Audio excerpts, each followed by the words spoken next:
Hi friends, welcome to 5 Minutes Tech YouTube channel. Here is Vivo V29 Pro 5G smartphone.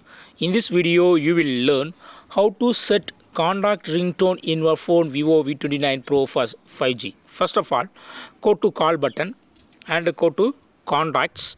Here, select particular contact. Okay, select the contact for which you would like to set a ringtone. Okay, click on the contact and click on these three vertical dots here and click on set ringtone, and here change ringtone. Okay, it is set to default ringtone. Okay, so common ringtone will be used for all contact. Okay, if it is in default ringtone, suppose if you would like to set a different ringtone for each contact, yes, you can do.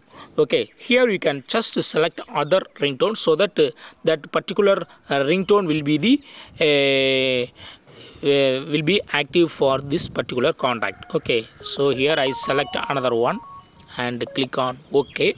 So here this ringtone will be the will be active for this contact. Okay, so in this way you can easily set contact ringtone. Okay, or you can change contact ringtone for each contact in your phone Vivo V29 Pro 5G. That's all friends, thanks for watching. Bye.